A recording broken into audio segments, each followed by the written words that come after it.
Gold trusted gold buyers. మీరు తాకట్టు పెట్టిన బంగారాన్ని విడిపించి ఈ రోజు ఉన్న మార్కెట్ ధరకు కొనబడును.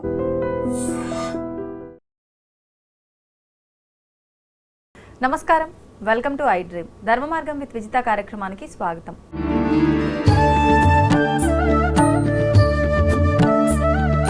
ప్రస్తుతం మనతో పాటు ఉన్నారు ప్రముఖ ఆధ్యాత్మికవేత్త జ్యోతిష పండితులు సుభాష్ శర్మ గారు. ఇప్పుడు వారితో మాట్లాడదాం.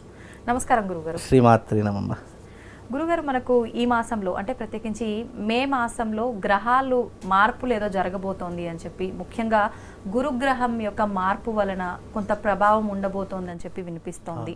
అంటే ఎటువంటి ప్రభావం ఉండబోతోంది, దాని నుంచి మనం ఎటువంటి జాగ్రత్తలు తీసుకోవచ్చు, ఎటువంటి విధానాలు ఆచరించవచ్చో తెలియజేయండి. తప్పకుండా. ముందుగా ప్రేక్షకులందరికీ శ్రీమాత్రే నమః, శ్రీ గురుభ్యో నమః. ఓం ఆదిత్యాయ చ సోమాయ మంగళాయ బుధాయ చ గురు శుక్ర శనిభ్యశ్చ రాహవే కేతవే నమః. ప్లానెటరీ పొజిషన్లో ఏ ఒక్క గ్రహం మార్పు చెందిన దాని యొక్క ఇంపాక్ట్ 12 రాసుల మీద తప్పకుండా ప్రభావం చూపిస్తుంది. అంటే ఇక్కడ ఈ నెలలో మే 14వ తారీఖు రోజున 4 గ్రహాలు మార్పు చెందుతున్నాయి. మొట్టమొదటిగా రవిగ్రహం, సూర్యుడు మారుతున్నాడు, అలాగే గురువు మారుతున్నాడు, రాహు కేతు, ఈ 4 గ్రహాలు మార్పు చెందుతున్నాయి. ఒకే రోజున 4 గ్రహాల మార్పు అనేటటువంటిది 12 రాశుల మీద ప్రభావం చూపిస్తూ ఉంటాయి. కనుక దీని యొక్క ఇంపాక్ట్ ఎలా ఉండబోతుంది అని అంటే కనుక మనుషుల మీద ప్రభావం ఎక్కువగా చూపిస్తూ ఉంటుంది. అంటే ఒక్కొక్క ప్లానెటరీ పొజిషన్, ఒక్కొక్క గ్రహము ఒక్కొక్క రకమైనటువంటి విధానాన్ని పాటిస్తుంది. ఇప్పుడు గురువు ఉన్నాడు. గురువు దేనికి కారకుడు అంటే జాతకంలో గనక ఫైనాన్షియల్ కారకుడికి గురువు అవుతూ ఉంటాడు. అలాగే సూర్యుడు ఉన్నాడు. సూర్యుడు దేనికి కారకుడు? ఆరోగ్య కారకుడు అవుతూ ఉంటాడు. అందుకే ఆరోగ్యం భాస్కరాదిత్య అని అంటూ ఉంటారు. అలాగే రాహుగ్రహము, కేతుగ్రహం, ఇవి రెండూ కూడా ఏంటి అని అంటే కనుక ఛాయాగ్రహాలు. అవి ఏ గ్రహంతో కలిసి ఉంటే, ఏ స్థానంలో ఉంటే వాటి యొక్క ప్రభావం చూపిస్తూ ఉంటాయి. అంటే నేను ఎవరితో కలిసి ఉంటే వాళ్ళతో ఎలాగైతే ఇంపాక్ట్ అవుతానో ఆ గ్రహాలు కూడా ఆ స్థానంలో ఉన్నటువంటి గ్రహాలకు ఇంపాక్ట్ అవుతూ ఉంటాయి. అంటే వాళ్ళు ఏ రకంగా ప్రవర్తిస్తారో, ఏ రకంగా ఉంటారో వాటి యొక్క ప్రభావమే ఉంటూ ఉంటాయి. ఈ 4 గ్రహాల యొక్క ప్రభావం, 4 గ్రహాలు ఒకే రోజున మార్పు చెందడం వల్ల మనిషి యొక్క జాతకంలో కావచ్చు, మనిషి యొక్క గోచారంలో కావచ్చు. గోచారం అంటే మనం రోజువారీగా చేసేటటువంటి పనులలో కావచ్చు, వృత్తిలలో కావచ్చు, వ్యాపారంలో కావచ్చు, ప్రతి ఒక్క దాంట్లో ఆ గ్రహాల యొక్క ఇంపాక్ట్ ఉంటూ ఉంటుంది. నిజానికి ఈ మిగతా 3 గ్రహాలు కనుక పక్కన పెడితే మెయిన్గా మనకు సంవత్సర కాలం పాటు మన మీద ఆధిపత్యం వహించేటటువంటి గ్రహం గురుగ్రహం. నిజంగా గురుగ్రహం గనక మన జాతకంలో బలంగా ఉంటే గనక, నిజంగా గురువు యొక్క అనుకూలత మన యొక్క జాతకం మీద ప్రభావం ఉంటే గనక దాని యొక్క ఇంపాక్ట్ సంవత్సర కాలం మొత్తం మనకు ఉపయోగపడుతుంది. బికాజ్ ఏంటంటే గురుగ్రహం బాగుంటే మనం ఫైనాన్షియల్గా స్ట్రాంగ్గా ఉండవచ్చు, ఇల్లు కట్టుకోవచ్చు, వివాహం జరిపించవచ్చు, అదే వృత్తి వ్యాపారాదుల్లో మంచి లాభాలు సంపాదించవచ్చు, విశేషంగా పుత్రులతో సౌఖ్యం పొందవచ్చు. ఈ రకమైనటువంటి విధానాలు గురువు ద్వారా మనకు కలుగుతూ ఉంటాయి. అంటే గురువు యొక్క అనుగ్రహం వల్ల మనకు జీవితంలో ఇల్లు లేనటువంటి వారు చాలామంది ఇల్లు కట్టుకోవాలని కలలు కంటూ ఉంటారు. అలాంటి వారికి ఇల్లు కట్టుకోవాలనేటటువంటి ఆశ నెరవేరేటటువంటి అవకాశం ఏర్పడుతూ ఉంటుంది. అదే రకంగా వివాహం కావట్లేదండి, వివాహం కోసం అనేక రకాలుగా ప్రయత్నం చేస్తున్నాను, వివాహ ప్రయత్నం ఎన్ని చేసినా మనకు అనుకూలించట్లేదు అని అనుకున్నటువంటి వారికి గురుబలం అనుకూలించింది అనుకోండి, తొందరగా వివాహం అయిపోతుంది. ఎన్ని ఆటంకాలున్నా, ఎన్ని ఇబ్బందులున్నా అది వివాహం జరిగిపోతూ ఉంటాయి.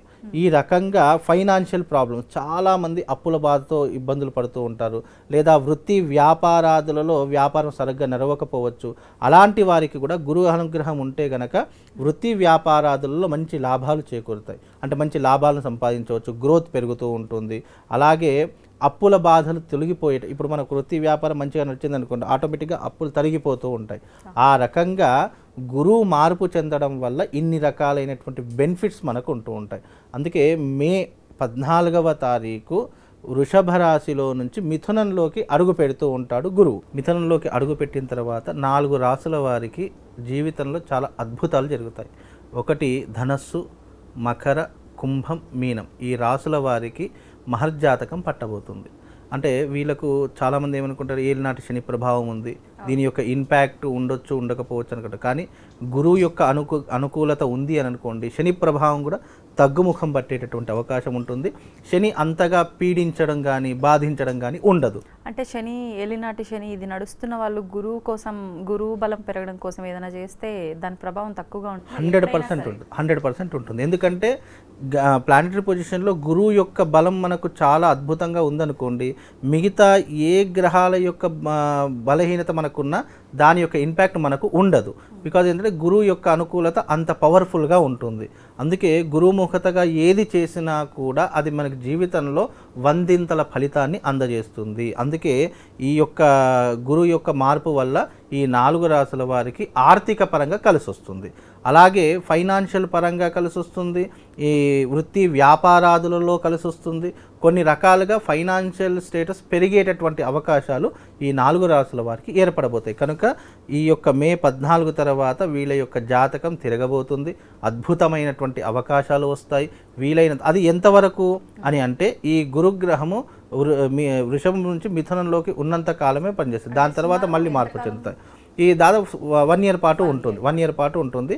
కాకపోతే ఏంటంటే సూర్యుడు కూడా మార్పు చెందుతున్నాడు కాబట్టి ఈయన మేషం నుంచి మళ్ళీ వృషభంలోకి అడుగు పెడుతున్నాడు. మేషం నుంచి వృషభంలోకి ఎప్పుడో మే 14 నుంచి జూన్ 15 వరకు వృషభం నుంచి మిథునంలోకి అడుగు పెడతాడు. మేషం నుంచి వృషభంలోకి అడుగు పెడతారు. వృషభంలోకి సూర్యుడు రావడం చేత ఈ 4 గ్రహాలు మళ్ళీ సూర్యుడు మార్పు చెందాడు అనుకోండి, అప్పుడు ఏమవుతుంది, మిథునంలో సూర్యుడు వస్తుంది. అప్పుడు గురుబలం తగ్గిపోతుంది. ఎందుకంటే సూర్యుడు ఏ గ్రహంతో కలిసి ఉంటే దాని యొక్క ఇంపాక్ట్ తగ్గేటటువంటి అవకాశం ఉంటుంది. ఆ అవకాశం తగ్గినప్పుడు ఈ మంత్ మాత్రం, ఈ ఒక్క నెల, ఈ మే నెల మాత్రం ఈ 4 రాసుల వారికి అద్భుతంగా ఉంది అని చెప్పుకోవచ్చు. దాని తర్వాత ఫలితాలు తగ్గేటటువంటి అవకాశం ఉంటుంది. కాబట్టి బిజినెస్ పెట్టాలన్నా, లేదు అని అంటే కొత్త వ్యాపారం ఏదైనా చేయాలనుకున్నా, లేదు పెట్టుబడులు పెట్టాలనుకున్నా, వృత్తి వ్యాపారాదులు డెవలప్మెంట్ చేసుకోవాలన్నా ఈ మే నెల ఈ 4 రాసుల వారికి కలిసి వస్తుంది. అందులో కుంభరాశి వారికి అద్భుతంగా కలిసి వస్తుంది. ఎందుకంటే రాహు కూడా తిరోగమనం చేస్తున్నాడు. తిరోగమనం అంటే మీనం నుంచి కుంభంలోకి అడుగు పెడుతున్నాడు. దాని యొక్క ప్రభావం కూడా చాలా అద్భుతంగా ఉంటుంది. కుంభరాశి వారికి ఈ సంవత్సరము పట్టిందల్లా బంగారం అవుతుంది. వ్యాపారాల్లో ఉన్న ఎటువంటి బిజినెస్ అంటే మామూలుగా రన్నింగ్ మనం గతంలో నుంచి కొన్ని సంవత్సరాల నుంచి చేస్తున్న వ్యాపారాలు డెవలప్మెంట్ అవుతాయి. కొత్త వ్యాపారం ఏదైనా పెట్టాలి అనుకుంటే ఈ మే 14 తర్వాత వీళ్ళు ఏ వ్యాపారమైనా ప్రారంభం చేయవచ్చు, ఏ పెట్టుబడులైనా పెట్టవచ్చు. అన్నింట్లో కూడా విజయం సాధించేటటువంటి అవకాశము ఈ 4 రాసుల వారికి కనిపిస్తుంది. కాబట్టి ఈ గురుగ్రహ ప్రభావము ఈ రాసుల మీద ఈ రకంగా ఉంటుంది. కనుక వీలైనటువంటి వాళ్ళు ఇంకా మంచి ఫలితాలు, మెరుగైనటువంటి ఫలితాలు పొందాలి అని అనుకుంటే గనక ఓం దేవానాంచ ఋషీనాంచ గురు కాంచన సన్నిభం వందనీయంత్ర లోకేశం తం నమామిం బృహస్పతిం అనేటటువంటి మంత్రాన్ని రోజుకు 108 సార్లు పఠనం చేసుకుంటే ఇది చేయడం వల్ల గురుబలం పెరుగుతుంది. ఇది ఆల్రెడీ బాగున్నటువంటి వాళ్ళు చేసుకోవచ్చు, మరింత గ్రోత్ ఉంటుంది. బాగా లేనటువంటి మిగతా రాసుల వారికి ఇప్పుడు 4 రాసుల వారికి బాగుంది, మిగతా 8 రాసుల వారికి అనుకూలంగా లేదు. కాబట్టి కనీసం ఈ మంత్రాన్ని మీరు పఠనం చేసుకోవడం వల్ల ఏమవుతుంది, గురుబలం కొద్దిగా పెరిగేటటువంటి అవకాశం ఉంటుంది. మంత్ర ప్రభావం వల్ల మన దాంట్లో కూడా పాజిటివ్ ఎనర్జీ పెరిగి మనకు కొంచెం అనుకూలమైనటువంటి ప్రభావం, అనుకూలమైనటువంటి వాతావరణం ఏర్పడి కొంతవరకు మనకు ఉపశమనం కలిగేటటువంటి అవకాశం ఈ గురువు మార్పు వల్ల కలుగుతుంది. కాబట్టి ఈ రకమైనటువంటి పద్ధతి చేసుకోండి. అలాగే వీలైతే గురుచరిత్ర పారాయణం చేసుకోవాలి. అలాగే వీలైతే గురుబలం బాగా లేనటువంటి వాళ్ళు, లేదు అంటే ఎగ్జాంపుల్గా నాకు చెప్తా, వివాహం కానటువంటి వారు, సంతానం లేనటువంటి వారు, బిజినెస్లో గ్రోత్ లేనటువంటి వారు, అలాగే ఫైనాన్షియల్స్లో ఇబ్బందులు ఉన్నటువంటి వాళ్ళు ఈ నెల అంటే ఈ మే నెల పౌర్ణమి రోజున గానగాపూర్ క్షేత్రానికి వెళ్ళేసారండి. గానగాపూర్ క్షేత్రానికి వెళ్ళి అక్కడ గురుచరిత్ర పారాయణం చేసేవారికి కాస్త ఏదైనా మీకు తోచిన దక్షిణ తాంబూలాలు ఇచ్చి వాళ్ళ ఆశీర్వాదాన్ని తీసుకొని దాని ద్వారా కూడా గురుబలం రెట్టింపు అయిపోయి వాళ్ళకు కొంతవరకు ఉపశమనం కలిగేటటువంటి అవకాశం ఉంటుంది. వీలైతే అక్కడ గానగాపూర్ క్షేత్రంలో కుక్కలు సంచరిస్తూ ఉంటాయి. వీలైతే ఆ కుక్కలకు రొట్టెలు పెట్టండి. రొట్టెలు పెట్టడం వల్ల కూడా కొంతవరకు ఉపశమనం కలుగుతుంది. అంటే సాక్షాత్తు అక్కడ సంచరించేటటువంటి శునకాలు ఏవైతే ఉంటాయో అవన్నీ కూడా దత్తాత్రేయుడు స్వరూపంగా కొలుస్తారట. అందుకే అక్కడ ఉన్నటువంటి జీవజంతువులకు మనం ఏదైనా ఆహారం పెడితే గనక దాని యొక్క పుణ్యం కూడా విపరీతంగా మన ఖాతాలో జమైపోయి మన గురుబలం పెరిగేటటువంటి అవకాశాలు కూడా ఉంటాయి. ఈ రకమైనటువంటి పద్ధతిని ఎవరైతే ఆచరిస్తారో తప్పకుండా వాళ్ళ యొక్క భవిష్యత్తు ఉన్నతమైనటువంటి స్థితిలో ఉంటుందండి. గురుగారు, ఇప్పుడు ఆ 4 రాశుల వాళ్ళకి బాగుంటుంది అన్నారు కదా, అంటే ఆ రాశి ఉన్న ప్రతి ఒక్కరికి బాగుంటుందా? మళ్ళీ అందులో కూడా ఈ నక్షత్రము ఈ రాశి కలిగిన వాళ్ళకు లేకపోతే అలా ఏమైనా ఉంటుంది? అలా ఏమున్నది, ఎవరైతే ఏ నక్షత్రమైనా సరే ఈ రాసుల వారికి గోచార ఫలితాల్లో నక్షత్రాలు రావు, ఓన్లీ రాసుల ప్రభావాలే వస్తాయి.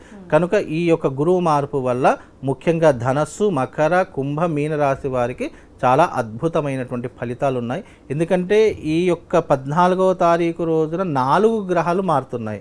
గురువు యొక్క అనుగ్రహం వల్ల ఈ 4 రాసుల వారికి, అలాగే రాహుకేతుల మార్పు వల్ల మళ్ళీ ఈ 4 రాసుల వారికి అద్భుతమైనటువంటి ఫలితాలు ఉంటాయి. కనుక ఈ 4 రాసుల వారు ఎవరైతే జన్మజాతక ప్రకారం కావచ్చు, వ్యవహార నామం ప్రకారం కావచ్చు, ఎందుకంటే కొంతమందికి జాతకాలు ఉండవు. సపోజ్ కొంతమంది పేర్ల మీదకి వెళ్ళి చూయించుకుంటారు.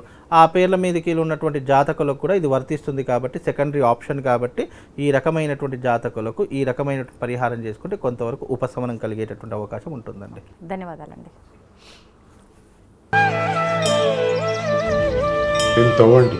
తవ్వుతూనే శివలింగం పరమాత్మకు జీవా సరే దాన్ని అట్లా కప్పేసేయండి, చూపించదండి. Krishna is there. మూర్తి పూజ కాదు, సాక్షాత్ బ్రజేంద్ర నందన భగవాన్ ఉన్నారు మూర్తిలో. ఏమీ ఆశించకుండా ఆరాధించే వాళ్ళు కూడా ఉన్నారా ప్రభుజీ? నిజమైన భక్తి అంటే మనకు తెలియదు కాబట్టి